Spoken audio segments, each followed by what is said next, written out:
안녕하십니까. 네, 제2회 모의고사 해설을 진행하겠습니다. 잘 보셨습니까? 이번 모의고사의 특징은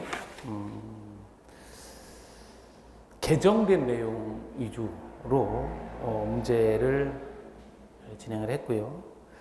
그리고 건축 설비와 관련된 문제를 우리 건축 설비 기사나 또 산업 기사의 문제를 응용한 문제를 좀 출제를 했습니다. 우리 이제 그 과목 범위 중에 건축 설비 부분이 있는데 문제가 많이 나옵니다. 많이 나오면 뭐 16, 17, 18문제까지 나오는데 이 부분을 이제 어떻게 접근할 것이냐 접근을 많이 하게 되는데요. 이렇게 이제 모의고사나 또 우리 이제 동형 모의고사라고 해서 그 과정을 통해서 아무튼 그 모의고사라는 형태를 빌려서 많이 훈련 진행을 할 겁니다. 전체적인 난이도는 중 정도를 이제 기본으로 했지만 실제 어느 정도 학습을 하셨다면 뭐 쉽게 여러분들이 이제 정리하고 답을 내지 않았을까 이렇게 생각을 합니다. 다만 아직까지도 전체의 내용, 2차 전체의 내용을 정리를 안 하신 분들이 많기 때문에 조금은 벅차고 이렇게 힘들게 느꼈을 부분도 있겠습니다. 이 모의고사는 이제 그 문제 유형화와 관련이 있기 때문에 혹시 정리가 안 된 부분이 있다면 그 내용을 학습을 하실 때 이러한 문제 패턴을 같이 공부하시는 것이 학습에는 많은 도움이 될 걸로 그렇게 보여집니다. 자, 해설을 하도록 하죠. 자, 25번 문제 관리 주체 이야기를 하는데요. 정말 기본적인 이야기죠. 네 가지를 이야기를 합니다. 그래서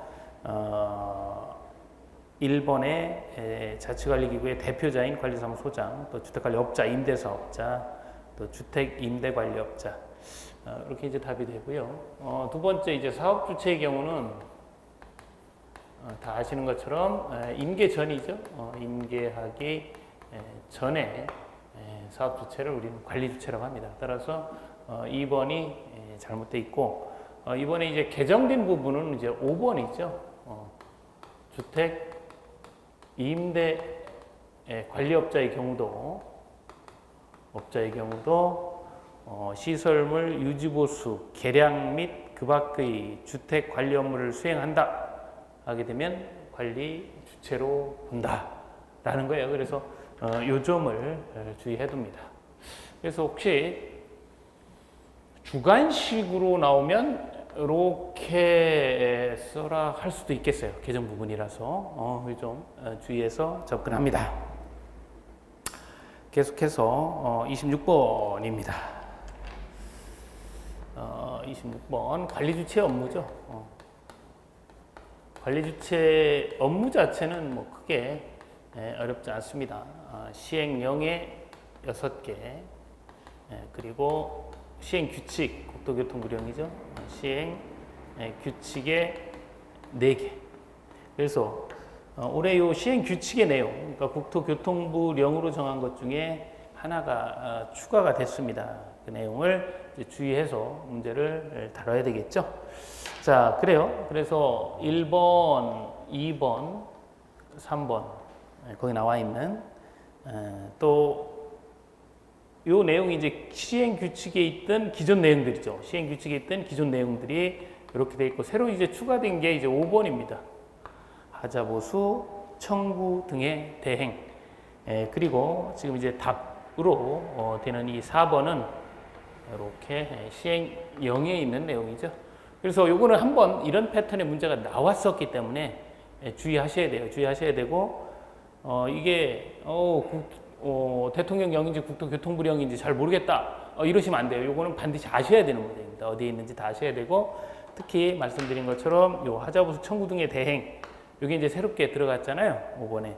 그래서 이것도 이제 주관식까지도 우려해서 정리합니다. 근데 어차피 이게 3개에서 4개로 늘었기 때문에 지금 형태 같은 객관식 유형의 문제가 나올 가능성이 크고요.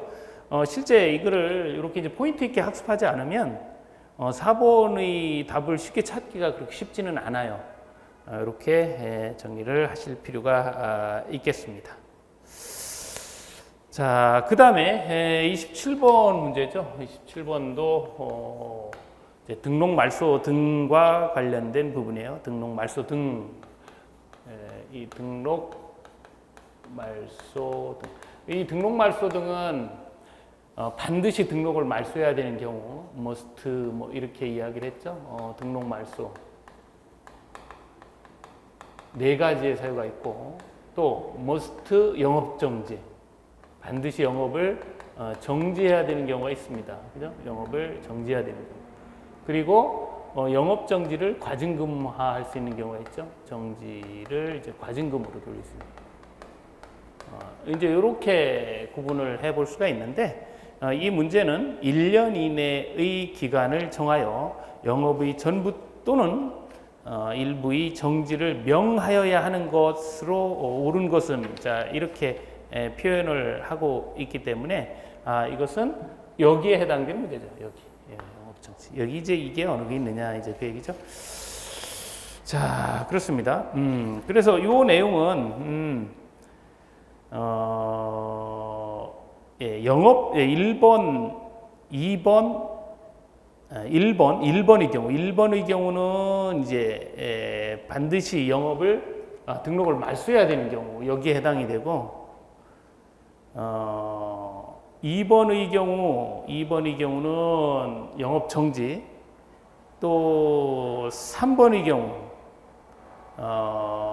관리 업무 등을 위반하여 관리한 경우, 이런 경우도 과징금으로 돌릴 수 있는 경우죠. 그러나 4번의 경우는 이제 여기에 해당하는 경우입니다. 그래서 답이 이렇게 이제 4번이 되는 거죠. 자, 그래서 이것도 좀 기억을 해 두셔야 되고, 이번에 이제 개정된 내용이니까 구분해서 꼭 정리할 수 있도록 그렇게 합니다. 자, 그 다음에 28번 문제 해 보시도록 할 텐데요. 관리규약 준칙. 그 문제 자체는 어렵지 않은데, 어쨌든 요번에 이제 개정이 됐기 때문에 이 내용도 충분히 출제될 가능성이 있고, 관리규약 준칙 문제는 관리규약의 문제는 항상 한 문제가 나오니까요. 정리할 수 있어야 됩니다. 지금 뭐 이것 외에도 많은 내용이 포함되어 있어요. 2번, 3번, 4번, 5번. 자, 이러한 내용들이 이제 준칙에 포함되어 있고, 자, 1번의 경우는 이제 답이 되는데, 장기수선 충당금은 충당금의 경우는 이제 4가지. 지금 여기 나와 있는 금액 사용과 또 요율 사용 절차, 요율과 사용 절차 이렇게 봤을 때, 금액과 사용은 장기수선 계획에서 직접 정합니다. 그죠? 장기수선 계획으로 직접 정하고, 계획으로 정하고, 요게 이제 관리규약 준칙으로 정할 사항이죠. 준칙으로 정해서 관리규약에 넣을 사항입니다. 그러니까 요게 관리규약으로 들어갈 사항이다. 지금은 이렇게 표현을 하고 있으니까 요게 준칙에 들어갈 사항이 아니다. 이제 이렇게 볼 수 있는 거예요. 이 부분은 그렇습니다. 장기수선 계획과 장기수선 충당금은 이 의미하는 바 금액 사용, 요율 사용 절차가 무슨 의미인지를 반드시 아셔야 된다 그랬어요. 요거는 이제 여러분들이 꼭 정리를 해서 이 문제를 층간소음에 이거를 관리규약 준칙의 문제로 풀 것이 아니라 요거는 장기수선 계획과 장기수선 충당금을 얼마나 정확히 하고 있느냐 이렇게 접근을 해야 돼요.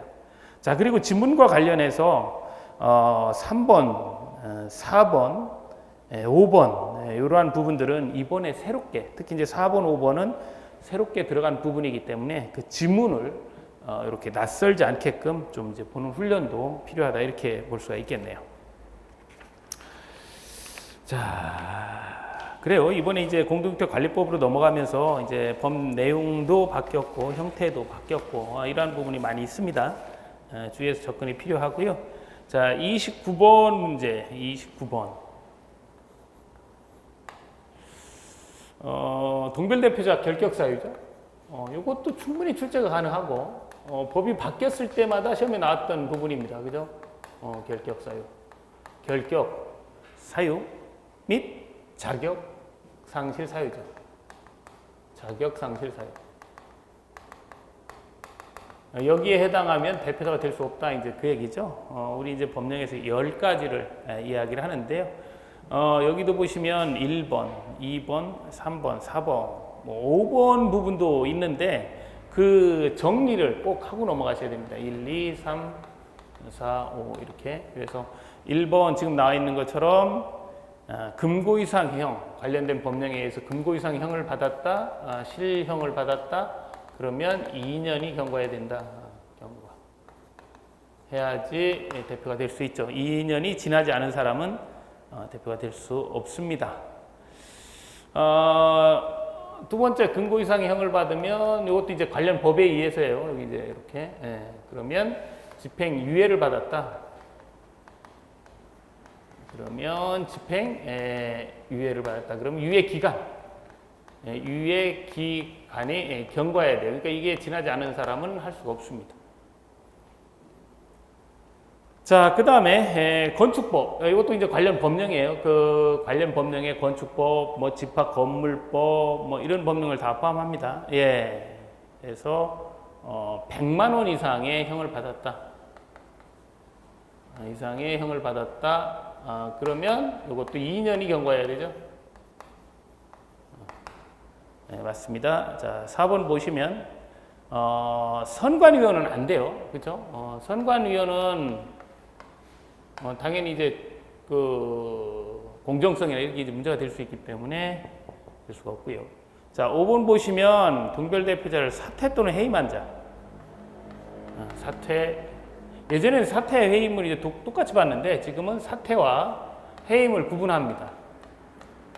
그래서 이 사퇴를 다시 또 구분하죠. 온전한 의미의 사퇴와 해임 요구 사퇴, 해임 요구하고 사퇴가 되기 이렇게 이제 구분을 하죠. 그래서 일반적인 사퇴는 1년인데요. 해임 요구 사퇴는 해임으로 봐서 2년, 해임도 당연히 2년. 이렇게. 그래서 2년이 지나야 돼요. 2년이 지나지 아니한 자는 될 수가 없습니다. 그래서 이 사퇴 해임은 주의하셔야 되는 게 또 사퇴도 사퇴와 해임 요구 사퇴 이렇게 이제 구분을 하니까. 전체적으로 이렇게 이제 복잡하게 개정이 됐기 때문에 5번 지문은 주의하실 필요가 있겠다. 이렇게 보여지네요. 예. 자, 그 다음에 30번 문제인데요. 30번 문제는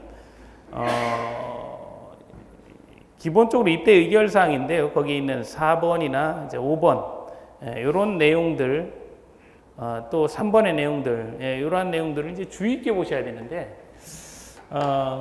그 내용 중에,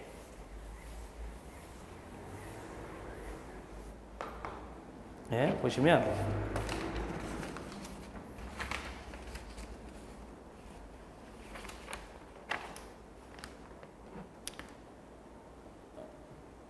관리규약 개정안의 제안이나 30번이요. 관리규약 개정안의 제안이나 또 관리 방법의 제안은 방법 절차가 같기 때문에 1번, 2번 이건 이제 같습니다. 실제로. 그래서 이렇게 이제 제안하는 거죠. 관리 방법, 뭐 관리 규약 개정안, 또 이제 주민운동시설 위탁 운영이라든지 외부의 주민 공동시설 사용 방법, 사용 허용 문제 이런 것들은 다 같은 방법을 쓰기 때문에 이거는 이제 같은 패턴으로 이제 보시면 되고. 그런 측면에서 사실은 3번도 같은 맥락이에요, 전체적으로. 그런데 3번의 내용에 이 주민 공동시설 중에서 이렇게 이제 인근 이제 그 주민운동시설을 위탁 운영하는 문제를 할 때 어린이집은 제외하죠, 제외. 이렇게. 근데 어린이집을 포함한다 그래서 잘못되는 거. 이런 부분이 사실 좀 까다롭다. 이렇게 이제 느낄 수가 있는 문제예요. 이런 부분이. 그래서 이런 부분들은 이제 기본이 어느 정도 탄탄하게 돼 있어야 됩니다. 그래야 단서 부분이나 가로 열고 닫고 이러한 부분의 문제를 접근을 할 수가 있죠. 4번. 예, 4번도 요 제한 방법을 같이 씁니다. 그죠? 이런 내용들이 실제로 이제 제한이 같은데 주의하셔야 될 게 주민 공동시설 위탁 운영에 있어서는 어린이집이 제외된다라는 거, 이걸 꼭 기억을 해야 돼요. 자, 그렇습니다. 그 다음에 이제 31번 문제를 보실 텐데요. 중앙분쟁조정위원회, 공동주택관리법령상 중앙공동주택관리분쟁조정위원회의 위원 구성. 예, 이것도 꼭 이번에 이제 정리하셔야 될 부분이죠. 지금 내용이 전부 다 개정되거나 이동할 때 조금씩 이제 손을 본 것들이에요. 전부 처음에 이제 말씀드린 것처럼 요건 이제 개정된 사항이라서 올해 출제될 가능성이 매우 큰 내용들입니다. 자, 분쟁조정위원회 하게 되면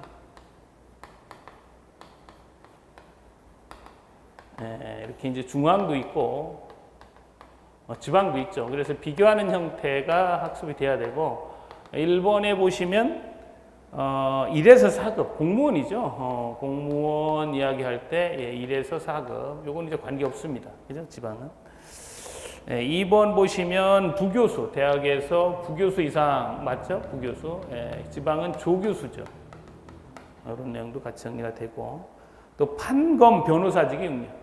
3번 판검 또는 변호사직의 6년. 뭐 이건 이제 판검 변호사 다 관계없어요. 판검사 그냥 변호사 뭐 다 관계없고요.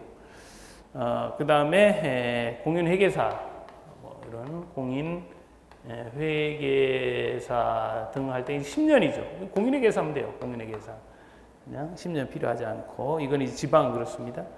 그 다음에 요건 이제 주의 있게 보셔야 되죠. 주택관리사, 관리사무소장, 관리사로서 10년이죠. 10년. 이건 이제 5년입니다. 이쪽은 5년. 예. 그래서 31번은 이제 5번 이렇게 체크할 수 있도록 합니다. 실제 이제 학습을 하면서 이제 개정된 부분들을 좀 강조를 많이 드리면서 제가 이제 했던 요약 과정이나 문제풀이 과정을 들으신 분들은 요 자체에 대해서 크게 어렵게 이제 느끼시지는 않으시겠지만 그냥 평면적으로 공부하신 분들은 지금 여기에 문제들이 전부 이제 개정된 내용들이라서 올해 이제 출제될 가능성이 높다는 거죠. 32번도 우리 이제 정보 주거 네트워크 관련된 부분인데 요 인증 등급이 이제 새로 하나 늘었죠. 그래서 그 1번에 AAA 홈 IoT 등급이 새로 늘었다라는 거예요. 늘었고 그럼 기존의 AA, 준 A 그래서 인증 등급으로 옳지 않은 것은 이제 3번이 되겠죠. 요 내용도 정리를 해보면 우리가 이제 초고속 정보 통신 건물 인증 등급이 4가지가 있어요. 그죠? 특등급, 그리고 1등급, 2등급, 3등급 이렇게 있습니다. 그래서 요 1등급 이상을 받으면 뭘 할 수가 있냐면 그렇죠. 홈 네트워크 건물 인증을 받을 수 있죠. 이 문제에서처럼 홈 네트워크 등급을 건물 인증을 추가로 받을 수가 있습니다. 그래서 이 홈 네트워크 인증 등급은 크게 예전에는 A, 준 A 이렇게 이제 등급이 3가지였던 것이 이제 새롭게 하나가 추가됐다는 거죠. 그게 바로 A 등급이에요. A가 하나 더 있죠. A 등급. 이건 이제 홈 IoT 등급이다 이렇게 이야기를 합니다. 그래서 요 새로운 등급이 새로 있는지를 이제 확인하는 문제 이렇게 보실 수가 있습니다. 자, 그 다음에요. 관리체 동의사항으로 옳지 않은 것. 사실 이건 굉장히 어려운 문제입니다. 요 33번 문제는 사실 굉장히 어려운 문제고 사실 의도된 문제죠. 이게 어디에서 나오는지도 잘 모를 수 있는데요. 일단 관리체 동의 사항. 그러면 이제 관리체 동의 사항은 7 플러스 1 이렇게 정리가 돼야 돼요, 사실. 그래서 이 7가지가 뭐냐? 첫 번째, 이렇게 할까요? 우리 이제 파손 철거와 관련된 부분이죠. 파손 철거인데 좀 경미한 것. 요 국토부령으로 정하고 있죠. 경미한 사항. 국토부령하고 정하고 있는 경미한 사항. 이게 이제 머리 글자로 여러분들 창세, 금난, 지구, 보완, 경우, 자택, 방, 폐폐, 주조부. 좀 뭐 길고 어렵습니다. 여기와 관련된 이야기예요. 요거. 또 소방시설 설치 유지 및 안전 관리에 관한 법률에 위배되지 아니한 범위 내에서의 물건 적치하는 문제. 또 이것 뒤에 이제 우리가 이제 많이 알 수 있는 뭐 표지물 부착하는 문제라든지 또 애완동물이나 방송 뭐 이런 거 사용해서 피해를 미치는 행위라든지 그 다음에 돌출물 설치 행위, 외벽에 돌출물 설치하는 행위, 뭐 또 여기에 이번에 이제 새롭게 뭐 추가된 RFID 태그 설치하는 문제, 요 설치하는 문제, 뭐 전기차 RFID, 그리고 마바사가 되나요? 또 뭐 여기 있는 정화조나 기계실, 뭐 전기실 이렇게 출입하는 행위.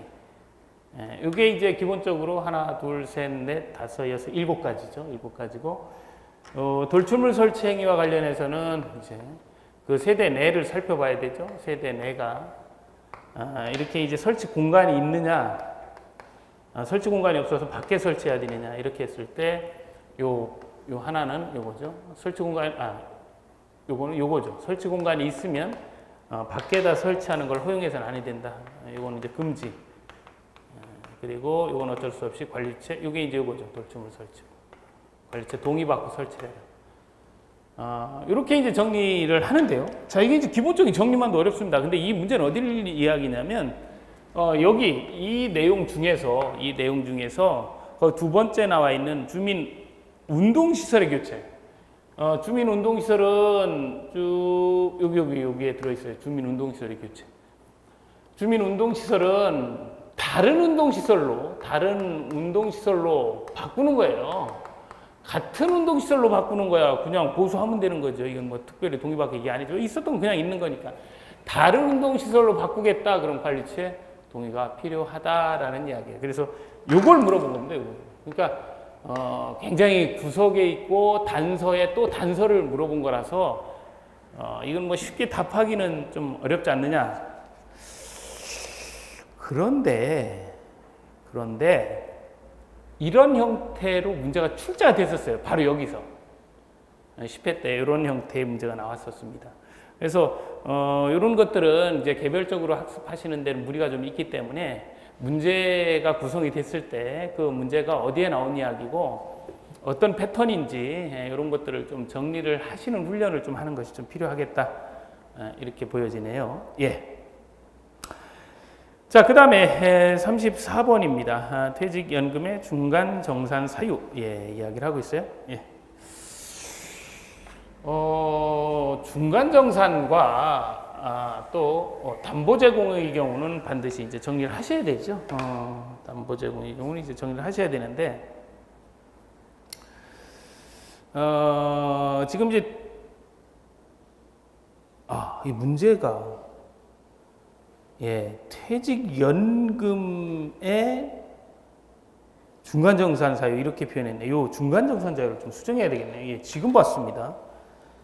중간정산 사유가 아니고 퇴직연금의 경우는 담보제공 사유죠. 예, 이렇게 좀 수정을 할게요. 이거는 아주 중요한 이야기네요. 예. 담보제공 사유로 옳지 않은 것, 퇴직연금이에요. 그러니까 34번 보시면 퇴직금, 퇴직연금, 퇴직금은 중간정산하는 거고, 퇴직연금은 담보 제공하는 거죠. 은행에 있으니까. 그래서 문제는 이제 요걸 물어본 겁니다. 요거를. 요 사유. 중간정산 사유가 있고 담보 제공 사유가 있죠. 물론 이제 이 문제 패턴 이 두 개를 비교하는 형태는 아니에요. 그냥 이게 자체적으로 그냥 물어보는 문제입니다. 그래요. 그래서 1번 보시면 무주택자인 가입자 본인 명의로 주택을 구입하는 경우에는 이례로 한정하지 않아요. 그러니까 이건 다 같이 적용되는 이야기인데 주택 구입의 경우 여기나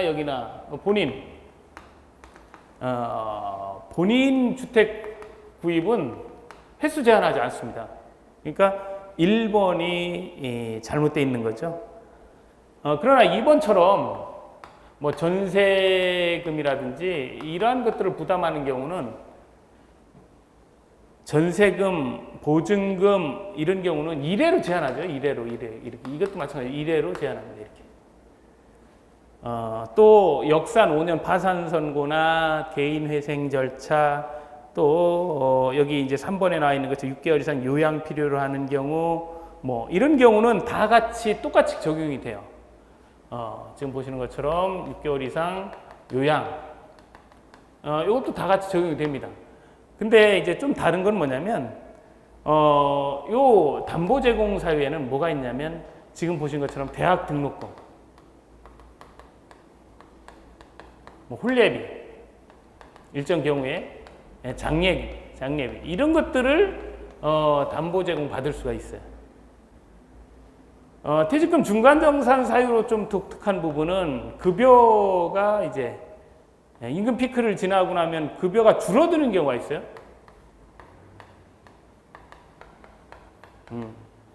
대표적이죠. 그래서 만약에 이제 비교하는 형태의 문제다 그러면 요것과 요거를 좀 주의 깊게 요거는 담보 제공, 요거는 중간정산 이렇게 이제 구별해서 정의를 하셔야 되고 지금은 요 자체적으로 요거 이례로 한정하느냐 안 하느냐 요거 문제이기 때문에 이거 뭐 집 사는데 뭐 몇 번씩 삽니까? 사는 것도 어려운데 한 번 사기도 힘든데 그래서 이례로 한정한다 이렇게 제한하지 않아도 돼요. 몇 채 못 삽니다. 그래서 답은 이제 1번 이렇게 정리하시면 됩니다. 자, 그 다음에 시설공사별 하자담보 책임기간이 다른 것은 자 이렇게 되어 있는데 이게 이제 올해 대폭적으로 바뀌어서 주의를 해야 되고요. 우리 이제 이미 수도가 불타서 지방으로 이전했는데 지방은 그렇죠. 그러니까 철근 콘크리트 이런 거로 지어서 좀 안전하다. 뭐 이런 의미로 이제 그 암기법에 의해서 정리가 됩니다. 자, 요거 이제 본 강의 내용에서 그 암기법 정리가 되고요. 그 35번 보시면 뭐 토공사, 석축, 배수, 포장 이런 것들이 이제 5년이고요.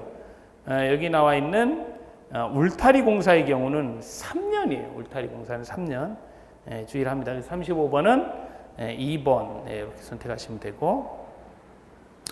그 다음에 결로에 대한 설명이다. 뭐 이런 것들은 이제 기본적으로 우리 이제 건축 구조와 관련된 문제죠. 거기 2번 보시면 방습층은 내부 결로를 방지하기 위해서 실외측에 설치하는 것이 좋다 그랬는데 결로에 있어서 가장 이제 뭐 쉽게 접근되는 것이긴 하지만 결로 중에서는 그래도 꼭 정리하셔야 되는 것이 이렇게 내부 결로하고 표면 결로 이걸 정리하셔야 되죠. 표면 결로의 경우는 구조체 표면 그러니까 표면에 이렇게 내부에 발생하는 외부에 발생하는 거 신경 안 써도 되고 요걸 이야기하니까 이제 여기를 이제 단열 형태로 취해서 표면 결로는 이제 없애는 이런 방법을 쓰는데 내부 결로는 좀 다르죠. 이렇게 이제 구조체의 내부에 발생하는 거라서 이건 이제 좀 답이 다릅니다. 이 내부에 발생하는 거예요. 구조체 내부에.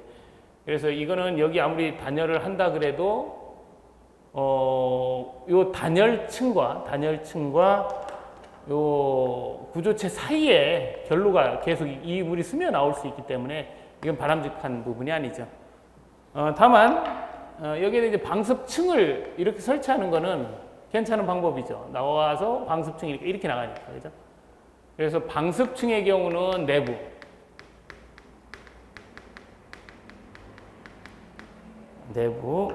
설치합니다. 단열은 오히려 내단열보다는 이제 외단열이 효과적이죠. 그래서 단열을 하겠다. 그러면 외부. 요 내용을 이제 내부 결로에서는 좀 정리를 해 두도록 합니다. 그래서 2번 보시면 방습층은 내부 결로를 방지하기 위해 구조체의 그렇죠. 내측에 설치하는 것이 좋다. 이렇게 정리를 해야 되겠죠. 4번 보시면 외벽의 내부 결로를 방지하기 위해서는 겨울철 외벽의 내부 결로 방지하기 위해서는 외단열보다 내단열이 유리하다. 이것도 잘못되어 있는 표현이에요. 그죠? 볼까요? 그럼 2번과 지금 4번이 문제가 있네요. 2번과 4번. 방습층은 내부 결로를 방지하기 위해 구조체의 외측이 아니고 방습층은 내층에 설치하고 외벽의 내부 결로 방지하기 위해서는 맞군요. 그 표현 읽는 표현이네. 외단열이 내단열보다 유리하다. 이렇게 맞습니다. 외단열이 내단열보다 유리하다. 예, 맞습니다. 그러니까 4번은 맞고 2번이 잘못됐네. 2번이 답이고 요 4번은 외단열이 좋다. 그러니까 맞는 표현이죠. 예, 똑같은 이야기인데 방향을 이렇게 이야기하니까 잠깐 혼란이 왔습니다. 자, 그래요. 2번 이렇게 정리를 하고요. 그리고 5번처럼 열 관리율이 높다, 낮다 이런 얘기 하는데 열 관리율이 높기 때문에 온도가 쉽게 떨어지고 그곳에 결로가 발생하기 쉬운 거죠. 이렇게 볼 수가 있습니다. 자, 그 다음에 기구 부하 단위가 가장 작은 것. 거기 보시면 대변기가 가장 크죠. 그래서 대변기가 지금 세정밸브형은 6, 주방기 급수전은 2, 세면기는 1이죠. 1. 이 기준이 되죠. 기준이 되는 겁니다. 세면기가 1. 따라서 3번이 가장 적죠. 욕조는 2. 샤워기 혼합밸브형은 2 그렇습니다. 그래서 따라서 답은 3번. 이렇게 보시면 돼요. 지금 37, 38, 39, 40, 또 뭐 41도 마찬가지고 42, 43, 44, 또 45, 이런 내용들이 이제 건축 설비 기사나 이쪽에서 산업기사의 문제가 출제되는 내용을 좀 변형을 좀 해서 풀어보는 내용이고요. 우리 이제 주택관리 실무 문제도 건축기사 문제가 한두 문제 정도, 특히 뭐 계산 문제일 수도 있고요. 이러한 것들이 유도가 됩니다. 그래서 이러한 유형의 문제를 최근 문제로 해서 좀 다뤄볼 거예요. 모의고사라는 걸 빌어서 좀 정리를 할 겁니다. 자, 그래서 37번은 3번이고요. 38번 보시면 우리 이제 공기조화 설비의 부하와 관련된 용어다. 옳은 것은 그랬어요. 환기를 위해 외기를 공조기로 도입하여 온 습도 이런 부분까지 냉각하거나 또 습도의 경우는 강습 또 가습 이러한 부분 하는데 필요한 열량을 말한다. 말 그대로 외기를 도입하여 실내 온습도까지 온도를 높낮이하고 습도를 높낮이하는 이 부하를 뭐라고 하느냐? 외기를 끌어왔으니까 외기 부하라고 하죠. 그래서 이건 1번 외기 부하 이렇게 선택을 하시면 돼요. 자, 그 다음에 39번 문제를 보시면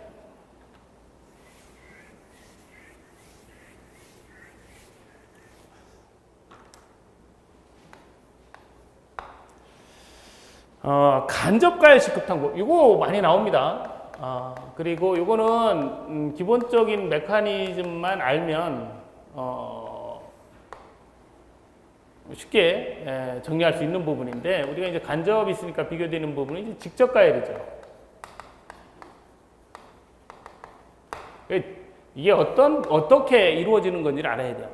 간접가열은 보일러로 이 증기라든지 100도씨 이상의 물을 생산을 해서 혼합을 해서 급탕수를 쓰겠다는 거죠.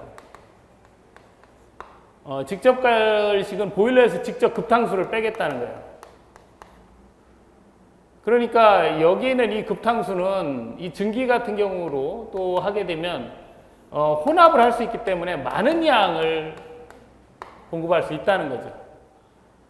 그리고 직접 가열식은 직접 급탕수를 끓이기 때문에 이건 양도 적지만 더 중요한 건 뭐냐면 스케일이 낀다는 거예요. 직접 가열을 하니까. 그래서 이러한 부분을 이제 정리를 해서 접근을 해보면 39번 문제 간접가열식에 대한 설명을 옳은 것은 했으니까 1번처럼 급탕용 보일러를 직접 쓰지 않죠. 가격은 직접 가열식이고 대규모 급탕 설비에 사용을 하죠. 많은 양을 빼낼 수 있으니까, 그죠? 또 스케일 발생이 심한 거는 직접입니다. 그죠? 그 다음에 보일러에서 만들어진 증기나 고온수, 이걸 이제 열원으로 해서 급탕수를 만들죠. 그래서 4번이 옳게 표현되어 있고, 세대가 많이 이용하는 공동주택에서 사용하는 거예요. 사용하지 않는 게 아니라. 그래서 5번도 잘못됐고, 옳은 것은 4번입니다. 자, 40번이에요. 이건 한번 문제가 나왔었던 내용 같은데, 관의 교체 수리 보수를 용이하게 하고 관의 신축에도 무리가 생기지 않도록 바닥 등을 관톡할 때 사용하는 배관, 덧관이라고 하죠. 이게 슬리브입니다. 슬리브. 2번의 슬리브. 이렇게 정리를 했습니다. 좀 쉬셨다가 41번 문제부터 다뤄보도록 할게요. 예, 잠시 쉬겠습니다.